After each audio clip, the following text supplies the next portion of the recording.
So welcome in, guys, in the box with a double episode this week. We've already seen, Alex, we're now seeing AC 3-game in 85. Andy, how are you, sir? I'm good, Badgie. How are you doing, buddy? I'm very well, thank you. I'm very well. So, Andy, FM streamer, does a lot of that stuff. He's done a couple of bits and pieces on PES as well, because we all know PES is better than FIFA. I'm not very good at PES, though. No, but let's be fair, it's a better game than FIFA. Oh, it's a much better game. Much better game. But none of that dross. But FM streamer, doing a save at the moment with Queen's Park and rocking Scotland. And Europa League as well. Scottish football saviour here. Yeah, exactly. It could be. You should have started it off, if you'd known how well it was going to go, you should have started it off as a builder nation. I've changed it as a builder club. Builder club and nation it is now. It's not. It's right. Yeah, go on. Sorry, Matthew. So obviously, standard 5 questions. We'll go through with Andy. We'll get his responses. We'll see what he thinks of football and how he got into it in the first instances. But let's rock on. First question. Andy, what is your first real memory of football? Well, my first real memory of football, Badgie, would be being, it'd probably be from the age of 5 upwards. My dad is a big Scunthorpe United fan, and he worked at Glanford Park. He worked at the Glanford Park from the day it opened in 1989. Nice. Yeah. He worked every home game. But my mum worked full time too, so I had to go with him. He was stewarding, and like bearing in mind when you're a steward, you've got to get there at like 12 o'clock. Yes. And then the game will kick off till 3, and then you can't leave till about an hour afterwards. And I used to hate it, Badgie. I'm not going to lie to you. I used to hate football. Used to hate it. But then got to about the age, probably I'd say it'd have been year 4, year 5 at school, and all my friends played football, so I started playing football. Yep. And then I started playing for my school made a team, and I started playing for them, and I played outfield. And we weren't very good at all. But the first year, we lost every game, and then we scored 2 goals all season.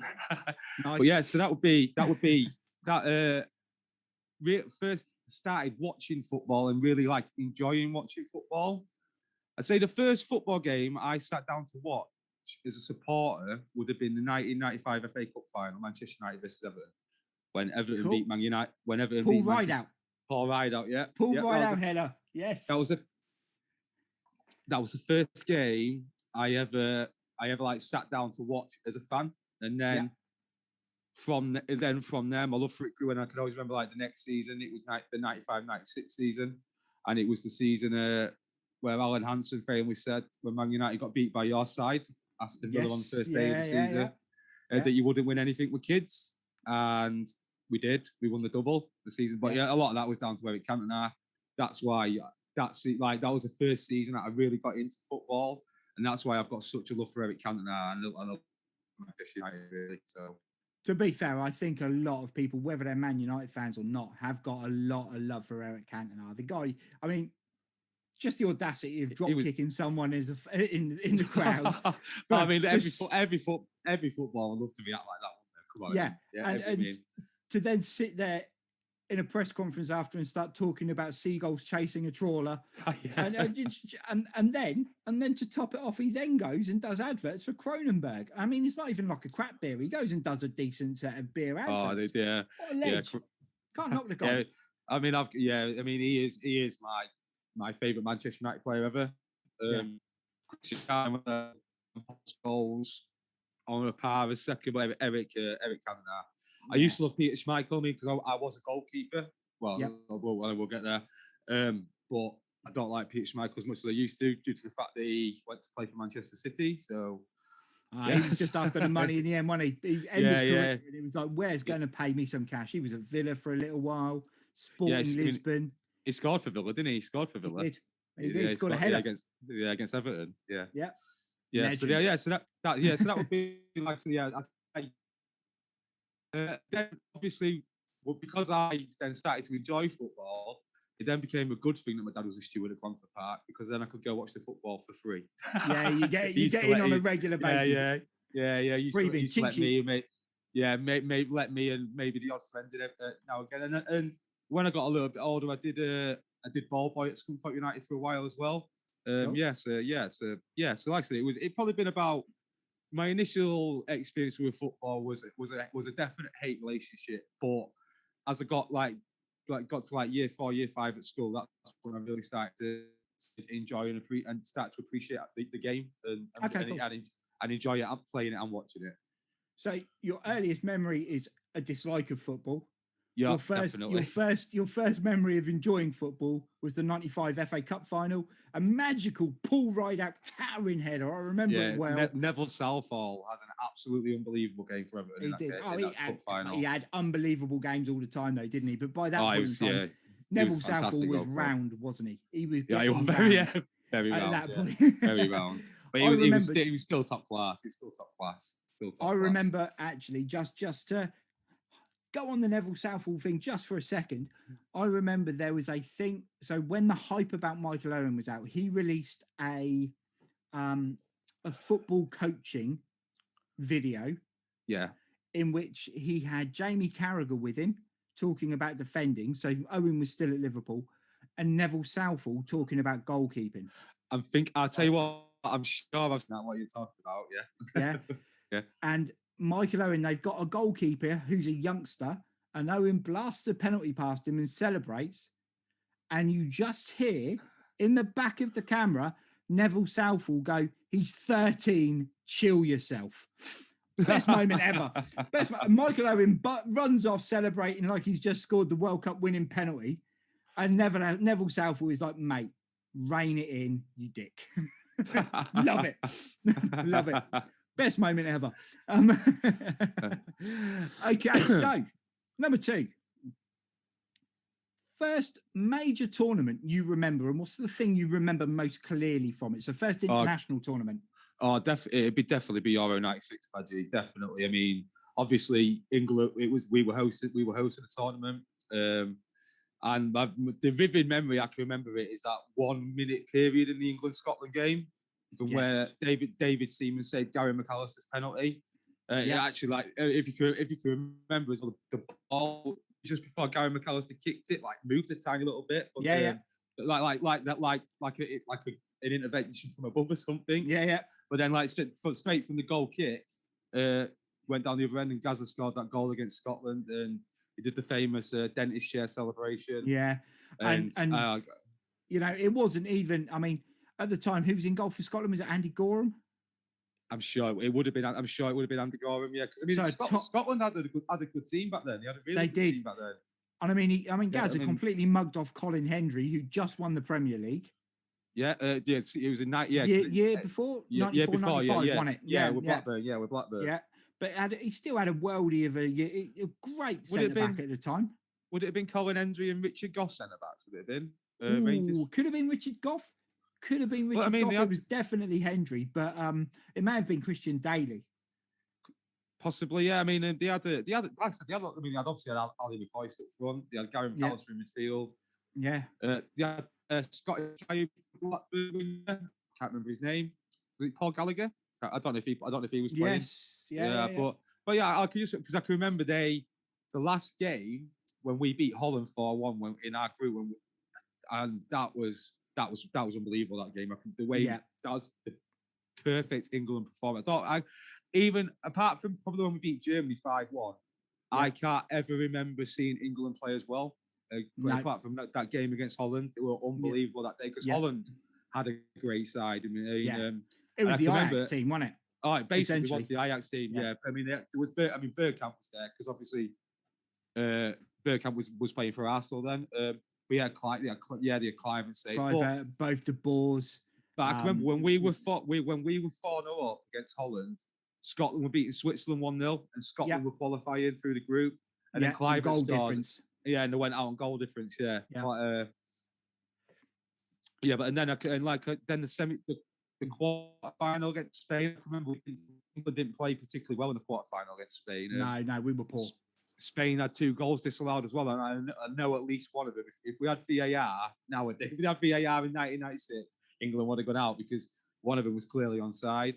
Yeah, we beat them on penalties, and then the Germany semi-final was the first football game I ever got upset about when we lost, because I can remember like we went 1-0 up in the second off minute through Tony Adams. Yeah, and then Stefan Kuntz Stefan equalised. Kuntz, yeah, yeah, with the best line ever. And I can't remember whether it was. I think it was Barry Davis. It was Barry Davis. Yeah, it was and Barry Davis. Yeah. And he says, so if you're joining us late, England went 1-0 up early, and Germany have just equalised. Cunts. And I cannot. But we played so well in that semi-final. We did. Yeah. And I can always remember in extra time, Darren Anderson and then Paul Gascoigne. Gascoigne was literally that close to putting. Yeah. Because did Anderson hit the post, and then Gaza slid in and just missed the ball, didn't he? Missed it. Yeah. And then obviously with Southgate missing the penalty.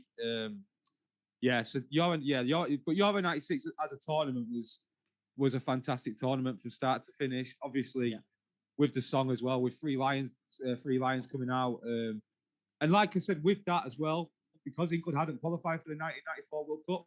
Yeah, there was a lot of expectation on England. Yeah, it made it bigger for everyone, didn't it?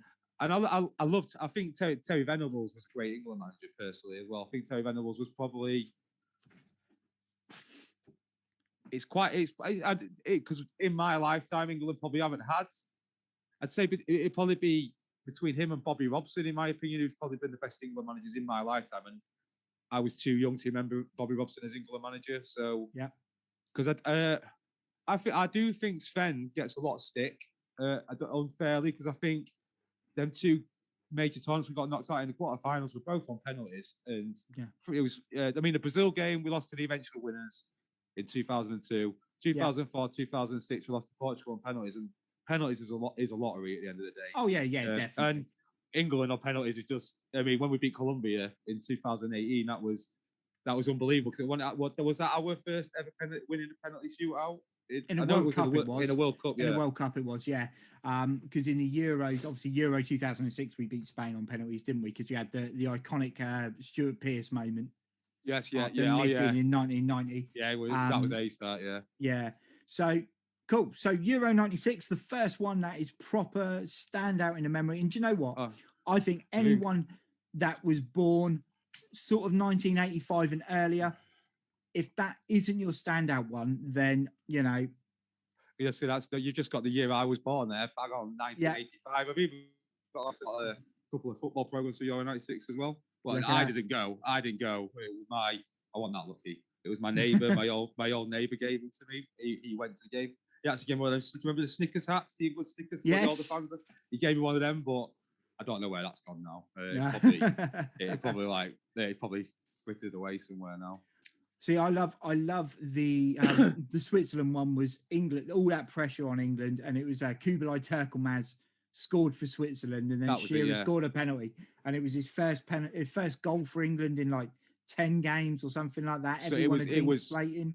There was because they were saying that he shouldn't have gone, even though it's I can always remember that, because they were saying because he hadn't scored for England in so long. Yeah. Even though he just had his best season in the Premier League, goal scoring wise. I mean, Blackburn were defending champions, but people say Liverpool were the worst champions ever. Blackburn and Leicester and Blackburn didn't defend their title very well at all. But that year, I can remember Shearer scored over 30 goals in the Premier League. Goals, yeah, because he went 3 years in a row scoring more than 30, didn't he? So, I mean, he was a fantastic player, Shearer. He'll always scored goals. He always did score goals anywhere he was. I mean, he scored goals for fun, Alan Shearer. Fantastic player. Indeed, fantastic striker and a great leader of the teams he played for. Oh, definitely. So, next question then, Andy. When you played, we've already touched on this briefly, but when you played, what was your most consistent position? It was a goalkeeper. When I first started playing, my first year playing for a team, I only used to play in goal when I played with my friends. You know what I mean? I used to like playing in goal. And like I said, first season we lost every game. I played a defence for a bit and then got moved into midfield. But like I said, none of us were very good. We lost every game. I can always remember vividly one game. the other opposition's goalkeeper sat on the floor like leaning against the goalpost because he literally had nothing to do. But then the season after, it was the first season we were managed to play for that team. It was our manager was a teacher at the school. Yeah. And then the second year, a guy, another guy took over, and he was a great bloke. And I was really good mates with his son as well. And everyone used to say, the thing is, the guy who used to play in goal for us was good outfield, and I wasn't very good outfield, but I was good in goal. And everyone used to say to him like put Andy in goal, put Andy in goal, and he finally did. And it was I was really well. No, I won't say really good. I was a good goalkeeper, especially especially when I was younger. Because one thing I was really brave. I saw no fear. I just come out charging out. I think when you're a kid, you haven't got any fear, have you? And and that first year I played in goal. I mean, bearing in mind the season before we'd lost it. Oh, my internet. It's sorry. No, you're right. It went a bit glitched, but we could still hear you. The video paused. Yeah. Right. Yeah. But yeah. So the first season was in like wasn't that many teams, and then we went. Obviously, the season after we got moved a year up, and then there was divisions. So because we'd lost every game the season before, we was in the bottom division, which was Division 3. But from going and losing every game the year before and only scoring 2 goals, we won the title the Division 3 this season later. Yeah. And I ended up playing for that. And that season, I got Players Player of the Year in goal. Nice. I won Players Player of the Year. I ain't got the trophy anymore. It got broken. I was actually good. I mean, I've got quite a lot of my football trophies, but I was a bit gutted when that one got broken because it was probably my personal achievement. Like, you know what I mean? It was probably the best one I ever got. And then from there, I played in goal and then went to senior school. Yeah. And the school I went to was in my area, the biggest school. I mean, this is going back into 1997. We had 1,300 people in the school, which is a lot. Yes. Yeah, so we had a really, really, really strong team, and we had a lot of players who played for Scunthorpe United YTS. I mean, I played for Scunthorpe United YTS for a couple of years.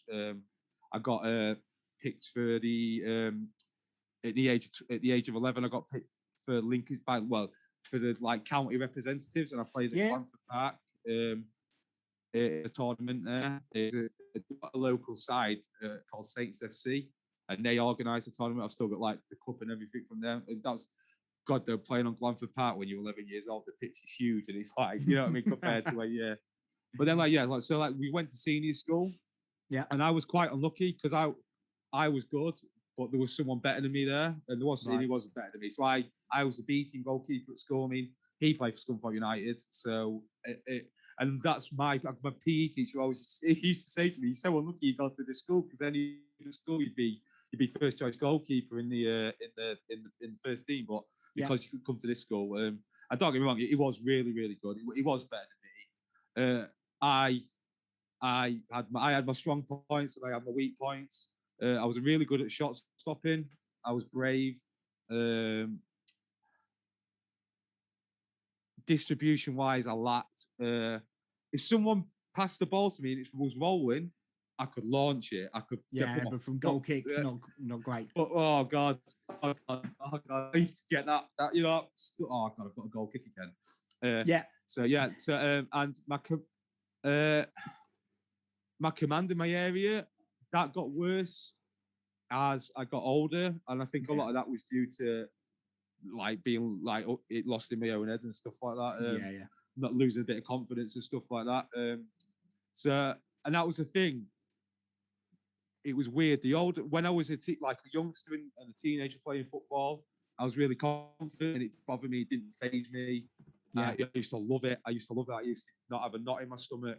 And then the older I got, I can vividly remember it. We just started playing for this team. It was at West of Casuals. Yeah, and I loved it. I loved it.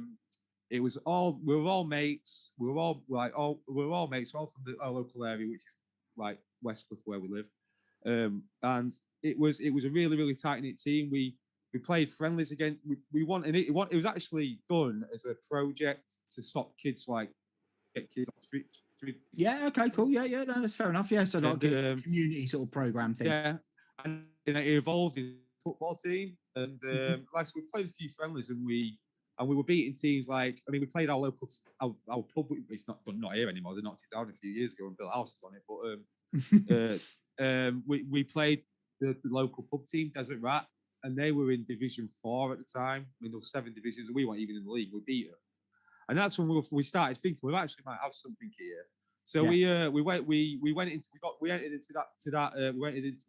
into our local Sunday league, but just before the season started, I've only ever broke my ankle once. It was not even playing football; it was playing tennis of all things. Yeah, and so I broke my ankle just before the start of the season, and when I got my pot off, I rushed back, and I think it kind of all stemmed from there. And then, and the thing was, through all my teenage, like I was good, but the teams I played for were maybe below my ability. I know that's because everyone wants to win. Yeah. But I kind of like being star. I kind of like having a lot to do and stuff like that. And then it got from playing for an average team to where I was playing for a really, really good team. Yeah. And then we got a player to come play for us. He was a semi-pro, and then from there, he was amazing, but he didn't really. Even though we had a lot of good players, he was 2-3 steps ahead of everyone. You know what I mean? Because the anticipation and stuff like that is a massive thing. Is a massive, and I used to get so frustrated, and in my opinion, like I said, everyone wants to win, but it got a bit too like it was a bit, like it was a bit, and it got to the point where I didn't enjoy it anymore. It got to the point where I'd wake up on a Sunday morning. I mean, I want one of them people that went out on a Saturday night and got pissed, and then because I knew I had the football in the morning, and I knew I'd probably get a gobful if I did turn over that. But it got to the point where I wasn't enjoying it, and all I was stood there was thinking while I was in goal, I had this knot in my stomach. And I was just thinking, God, I hope I don't make a mistake. I hope I don't make a mistake. I hope I don't make a mistake. Yeah. And you can't, if you're thinking that, you can't play, especially in goal, because if you make a mistake, 90% of the time it's going to result in a goal. And like the team I played for, it wasn't, if you made a mistake, it wasn't like, come on, mate, keep your head up. It'd be like, you know what I mean? People lose it. There's a blame culture. Yeah, not like keep your head up kind of stuff. And I can always remember I ended up stopping playing. It'd been in my early 20s because I didn't play one game. I'd been up all night with toothache, so I rang up my gaffer and said, "Look, I can't play. I've been up all night with toothache. I actually have the tooth out." Yeah. And I went to the game the week after, and we always used to, where we played, with the goals went up, we had to put our own goals up and then put the nets up and everything. And done all that, and then someone walked out in my goalkeeping kit, and I felt like a bit of a twat. You know what I mean? Like my gaffer had dropped me, but not because I didn't play the week before. He made me look like a twat, and I didn't like being made to look like a twat. He did make me look like a twat. And don't get me wrong, nowadays I've got nothing but respect for the guy. I love the guy. Yeah. He's a fantastic bloke. But then I just thought you didn't really need to do that.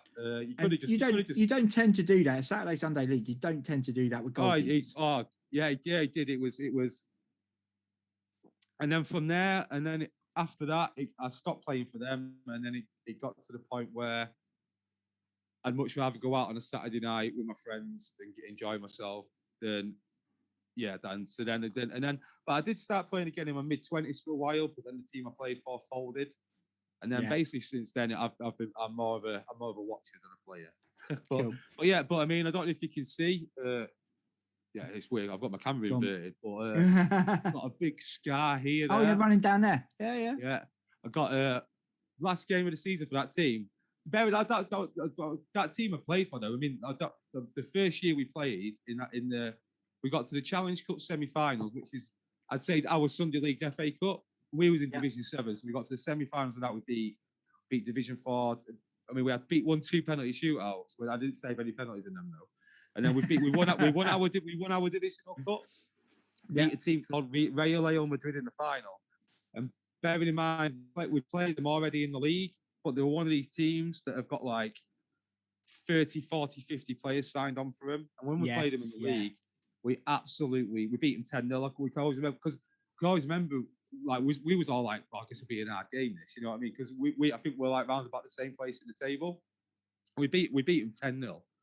I can vividly remember it. It was a week before my 18th birthday. We beat them 10-0. And then we played them in the cup final. We've got a local team called Bottisford Town. I think they play at Tier 9. So that's the stadium we played at.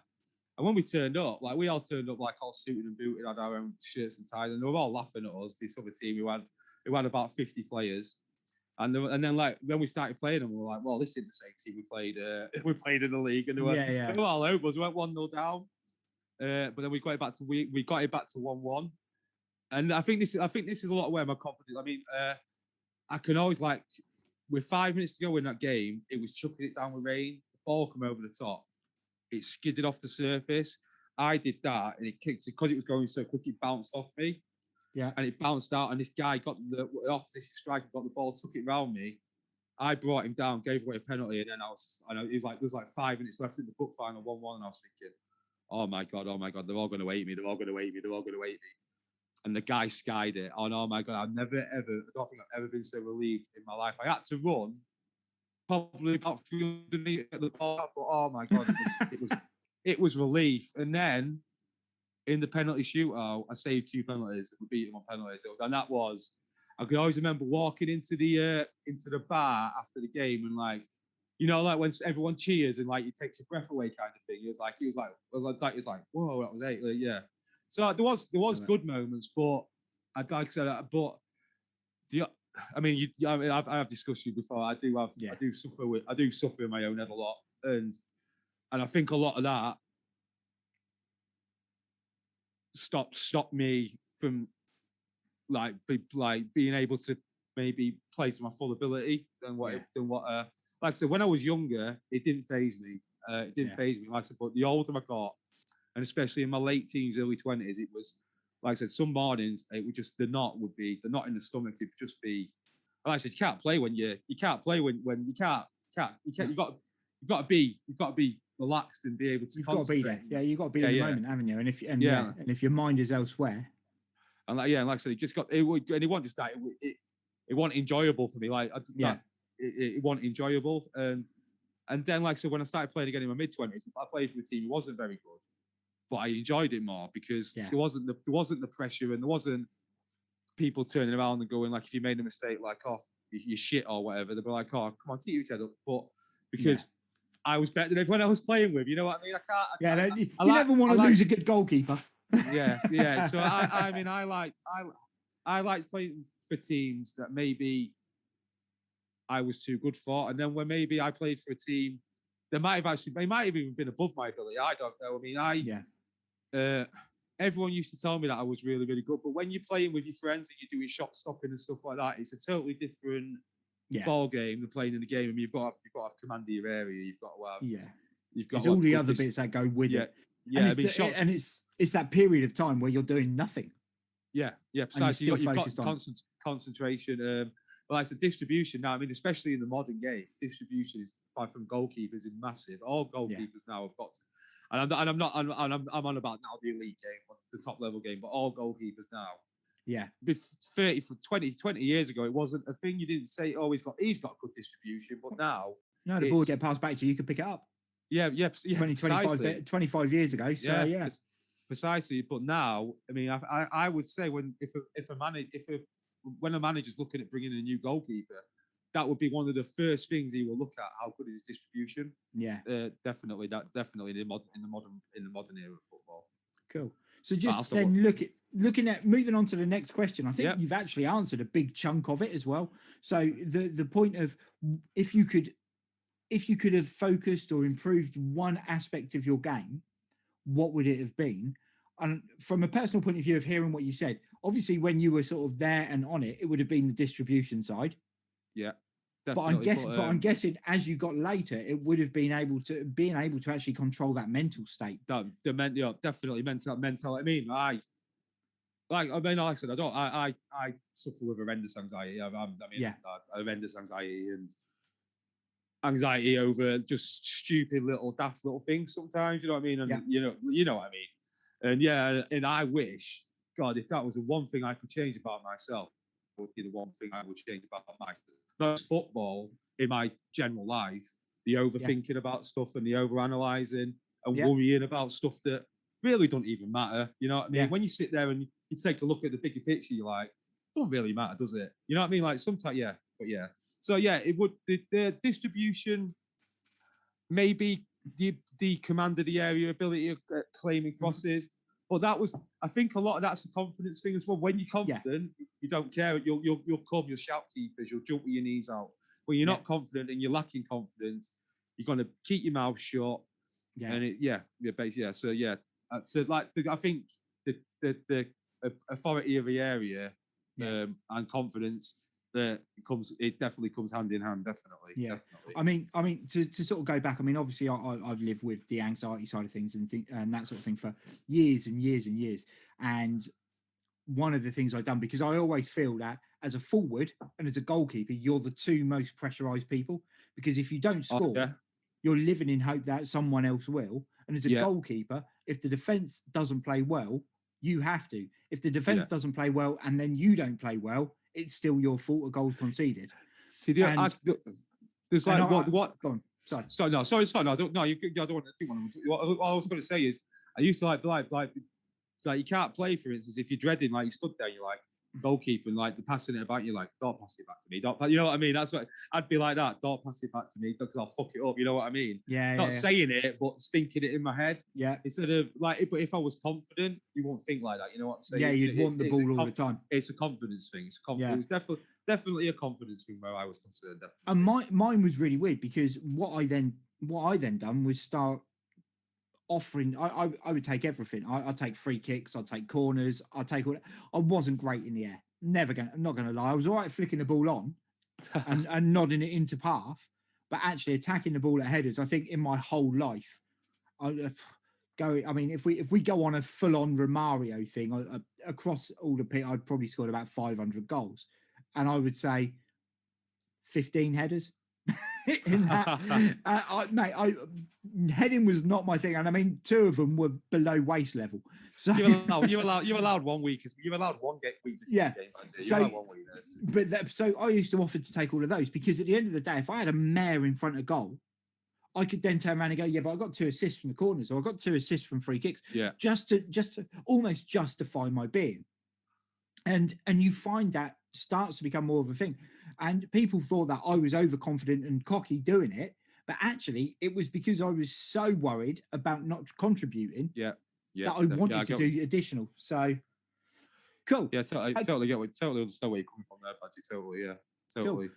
So final question then. 5, and this is going to be a weird one.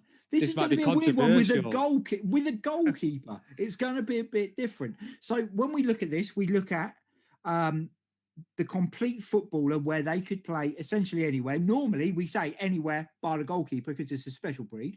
But all right. Well, so what we're going to? Am I allowed to? What am I? Go for it. You pick what you deem as the 5 key attributes for a great footballer. For a great footballer, right?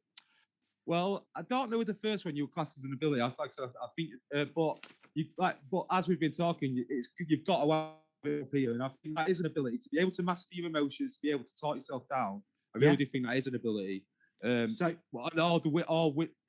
best football players have all got that winning mentality. They hate losing. And they're all strong. They're all strong up top.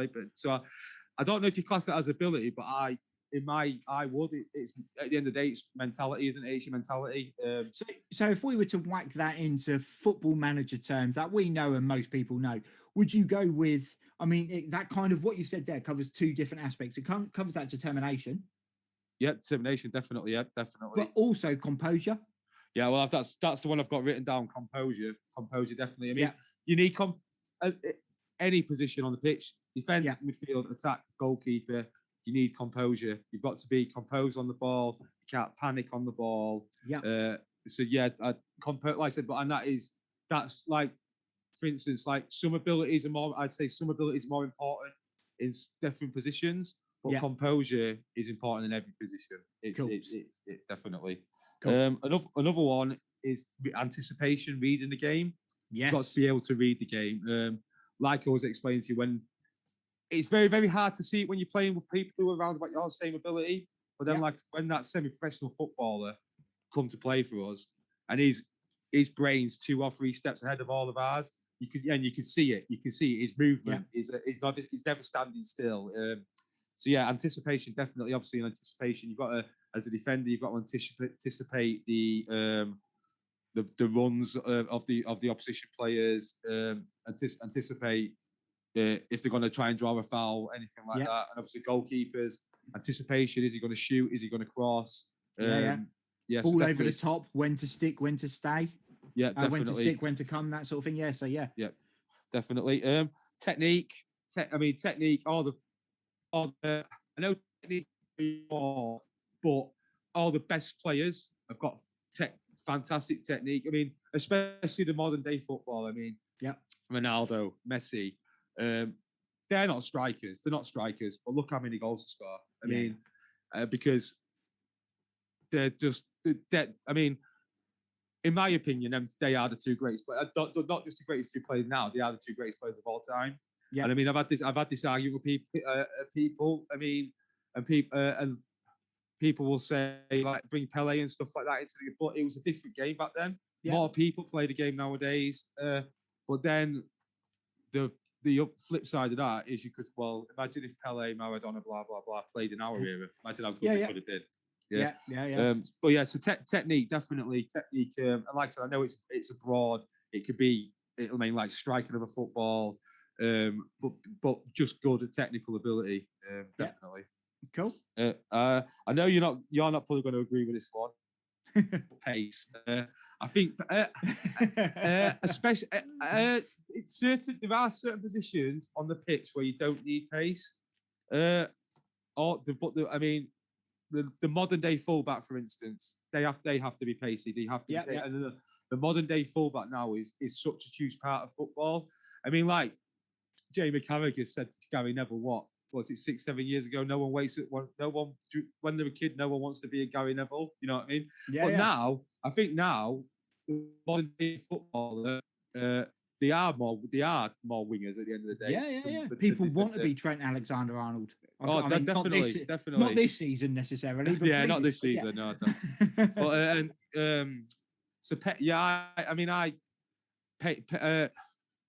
that burst of pace to get away from your man is huge. But you've got to be, obviously, there's no good having pace without decent ball control as well. I mean, I'm trying to think of a player, for instance, who was quick, but at the touch of it, so many of them at Reading. Oh God!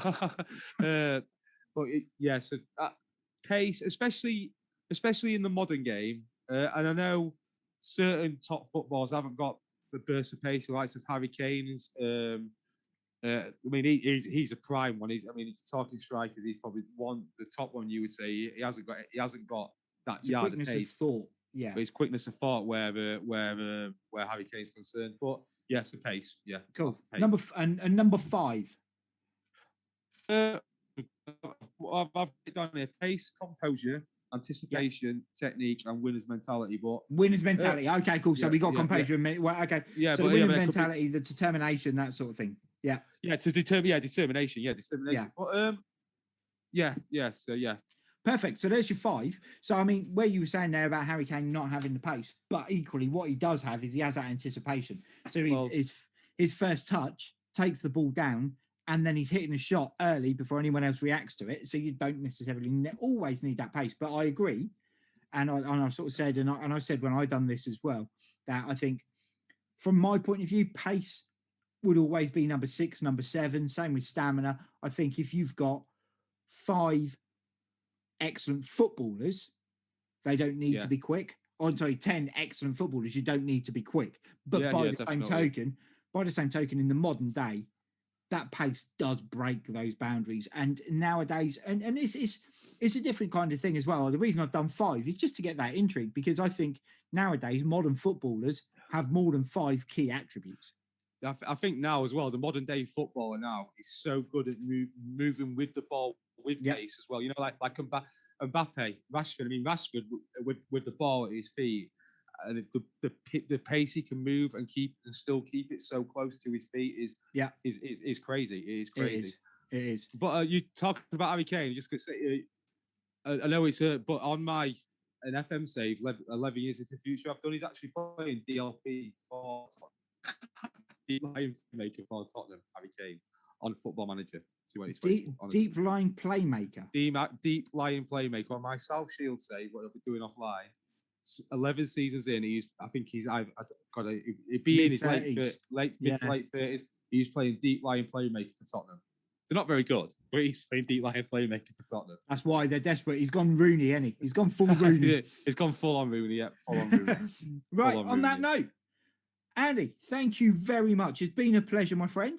It has definitely been a pleasure. Definitely. Guys, if you haven't already, go and check out Andy. As I say, FM streams, Football Manager, his tag is underneath. Regular viewer on the channels of the lunchtime live stuff and also down the local. Andy, it has been a pleasure. We will catch you very soon. But for now, thank you very much for having me on, Badgie. I appreciate it. And like I said, go check Badgie out as well if you're not following Badgie, because he's a top streamer, top bloke as well. So thank you.